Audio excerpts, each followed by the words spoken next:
സംസ്ഥാനത്തെ വൈദ്യുതി നിയന്ത്രണത്തിൽ വലഞ്ഞ ജനം. വൈദ്യുതി നിയന്ത്രണത്തിന് കൃത്യമായ സമയക്രമം ഇല്ലാത്തതാണ് പ്രതിസന്ധി. നിയന്ത്രണത്തിന്റെ സമയത്തിലും കൃത്യമായ ദൈർഘ്യമില്ല. ചിലയിടങ്ങളിൽ അരമണിക്കൂറിന് മുകളിലും നിയന്ത്രണമുണ്ടായെന്നാണ് ആക്ഷേപം. വൈദ്യുതി മുടങ്ങുന്ന കൃത്യസമയം അറിയിക്കണമെന്നാണ് ജനങ്ങളുടെ ആവശ്യം. സുനിഷ അയ്യല്ലൂർ ചേരുന്നു ഇതുമായി ബന്ധപ്പെട്ട വിവരങ്ങൾ നൽകാൻ. സുനിഷ, എപ്പോൾ വേണമെങ്കിലും കറണ്ട് പോവാം എന്നുള്ളൊരു അവസ്ഥ വലിയ പ്രശ്നം തന്നെയാണ് ജനങ്ങളെ സംബന്ധിച്ച്. ഈ ഓണപരീക്ഷ നടക്കുന്ന സമയമാണ്. കുട്ടികൾ പഠിക്കുന്ന രാത്രി സമയങ്ങളിൽ കറണ്ട് പോകുമ്പോൾ അവർ ബുദ്ധിമുട്ടിലാവുന്നുണ്ട്. മറ്റൊന്ന്, ഈ ലോകകപ്പ്, ഇപ്പൊ ഞായറാഴ്ച നടക്കാൻ പോകുന്ന ഫൈനൽ, ഇതൊക്കെ മലയാളികൾക്ക് വലിയ വിഷയം തന്നെയാണ്. ഈ പീക്ക് ടൈമിൽ കറണ്ട് പോകുമെന്ന് പറയുമ്പോൾ ഈ ലോകകപ്പൊക്കെ നടക്കുമ്പോൾ 12 മണിയും 12:30യും 1 മണിയും 2 മണിയും 3 മണിയും ഒക്കെ പീക്ക് ടൈമാണ്. എന്ത് ചെയ്യുമെന്നാണ് ജനം ചോദിക്കുന്നത്?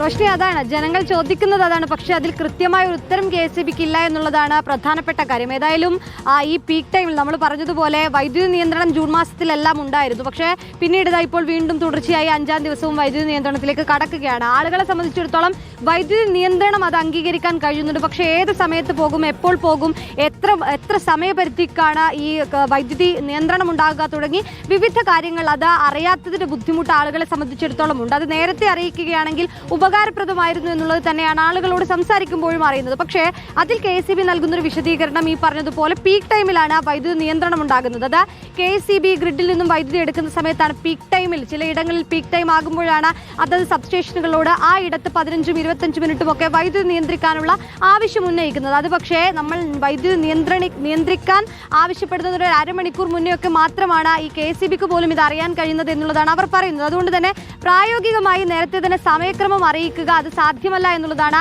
KSEBയിൽ നിന്നും ലഭിക്കുന്ന വിവരം എന്ന് പറയുന്നത്. പക്ഷേ ആളുകളെ സംബന്ധിച്ചിടത്തോളം അത് വലിയ പ്രതിസന്ധി ഉണ്ടാക്കുന്നുണ്ട് എന്നുള്ളതാണ്. ഒപ്പം മറ്റൊരു പ്രധാനപ്പെട്ട കാര്യമായി ഉന്നയിക്കുന്നത് മുൻകരുതലുകൾ എടുത്തില്ലേ എന്നുള്ളതായിരുന്നു. മുൻകരുതൽ എടുക്കാതെ ആയിരുന്നോ മുന്നോട്ട് പോയിരുന്നത് എന്നുള്ളതാണ്. അതിന് മറുപടിയായി നൽകുന്നത് ഈ നമുക്കറിയാം, വേനൽക്കാലത്ത് വലിയ പ്രതിസന്ധി നമ്മൾ നേരിട്ടതാണ്. ആ സമയത്ത് മറ്റ് സംസ്ഥാനങ്ങളിൽ നിന്നെല്ലാം നമ്മൾ വൈദ്യുതി സാപ്പ് കരാർ വഴി വാങ്ങുകയും ചെയ്തിരുന്നു. പക്ഷേ നിലവിലൊരു പ്രതിസന്ധിയായി വരുന്നത് മഴ കുറഞ്ഞതുണ്ട്, എൽനിനോ പ്രതിഭാസമുണ്ട്. ഒപ്പം തന്നെ ഈ സ്വാപ്പ് കരാർ വഴി അന്ന് നമ്മൾ വേനൽക്കാലത്ത് വാങ്ങിയ എല്ലാ സംസ്ഥാനങ്ങൾക്കും വൈദ്യുതി തിരിച്ചു നൽകേണ്ട ഒരു ബാധ്യത കൂടി ഇപ്പോൾ കേരളത്തിനുണ്ട് എന്നുള്ളതാണ്. അപ്പോൾ അതുകൂടി വരുമ്പോൾ കേരളം വീണ്ടും പ്രതിസന്ധിയിലാകുന്നു. ഒപ്പം പവർ എക്സ്ചേഞ്ചിൽ നിന്നൊന്നും വൈദ്യുതി കിട്ടാനില്ലാത്ത വലിയ ബുദ്ധിമുട്ടുകൾ കൂടി നേരിടുന്നുണ്ട്. ഇപ്പോൾ തന്നെ ഉയർന്ന വിലയ്ക്ക് ഈ വൈദ്യുതി ആവശ്യപ്പെടുന്നുണ്ടെങ്കിൽ പോലും നമ്മളിപ്പോൾ 500 മെഗാവാട്ട് ആവശ്യപ്പെട്ടാൽ പോലും 150 മെഗാവാട്ട് മാത്രം കിട്ടുന്നൊരു സ്ഥിതിയിലേക്കടക്കം കാര്യങ്ങൾ പോകുന്നുണ്ട്. നമ്മൾ പലവട്ടം പറഞ്ഞതാണ്, കഴിഞ്ഞ വർഷം ഇതേ സമയം 70 ദശലക്ഷം യൂണിറ്റാണ് പ്രതിദിന വൈദ്യുതി ഉപയോഗമെങ്കിൽ ഇപ്പോൾ 80 ദശലക്ഷം യൂണിറ്റ് പ്രതിദിന വൈദ്യുതി ഉപയോഗത്തിലേക്ക് മാറിയിരിക്കുന്നു. അങ്ങനെ നോക്കുമ്പോൾ 10 ദശലക്ഷം വൈദ്യുതി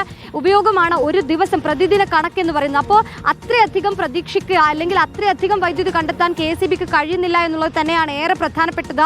മറ്റൊന്ന്, 7 മണി മുതൽ 12 മണി വരെ എന്നുള്ളതായിരുന്നു ആദ്യഘട്ടത്തിൽ നിയന്ത്രണമായി പറഞ്ഞിരുന്നത്. പക്ഷേ ഈ റോഷ്നി പറഞ്ഞതുപോലെയാണ് 12:30ക്ക് ശേഷമൊക്കെയാണ് ഈ ഫിഫ വേൾഡ് കപ്പ് നടക്കുന്നത്. അപ്പോൾ സ്വാഭാവികമായും ആളുകളെല്ലാം ഉപയോഗിക്കുന്ന സമയം അത് 12 മണിക്ക് ശേഷമാകുന്നു എന്നുള്ളതാണ്. അതും പീക്ക് ടൈമായി മാറുന്നു. അപ്പോൾ സ്വാഭാവികമായും ആ സമയത്തും വൈദ്യുതി നിയന്ത്രണം ഉണ്ടാകുന്നു. അത് നിയന്ത്രിക്കാതെ മറ്റു മാർഗമില്ല എന്നുള്ളതാണ് KSEB ഇപ്പോൾ പറയുന്നത്.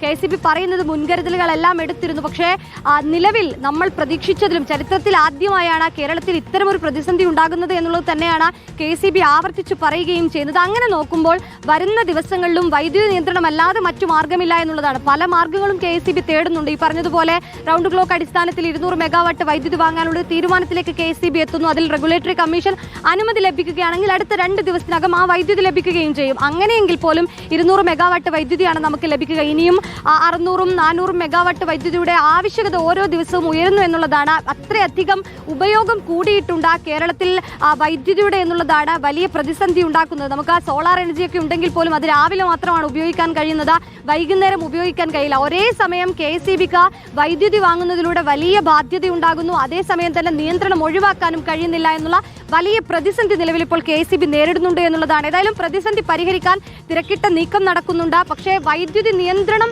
മാറ്റിവെച്ചുകൊണ്ടുള്ള ഒരു പരിഹാരവും അതിലില്ല എന്നുള്ളതാണ് KSEB പറയുന്നത്. അതുകൊണ്ട് എങ്ങനെയാണോ ഇതുവരെ ഉണ്ടായിരുന്നത്, ഈ കഴിഞ്ഞ 4 ദിവസം വൈദ്യുതി നിയന്ത്രണം ഉണ്ടായതുപോലെ അത് ഇന്നും അടുത്ത ദിവസങ്ങളിലും എല്ലാം തുടരുമെന്നുള്ളതാണ് ഇതിലൂടെ മനസ്സിലാക്കുന്നത്. റോഷ്നി, സുനിഷ പറഞ്ഞതുപോലെ തന്നെ ഈ വൈദ്യുതി നിയന്ത്രണമല്ലാതെ മറ്റു വഴികളില്ലെന്ന് പറയുമ്പോഴും ഇത് ഒരുപാട് ദിവസം നീണ്ടുപോയാൽ പ്രത്യേകിച്ച് ജനം വലിയ രീതിയിലേക്കുള്ള ബുദ്ധിമുട്ടിലേക്ക് പോകും, പ്രതിഷേധങ്ങൾ ഉയരും, അവർ പ്രകോപിതരാവും.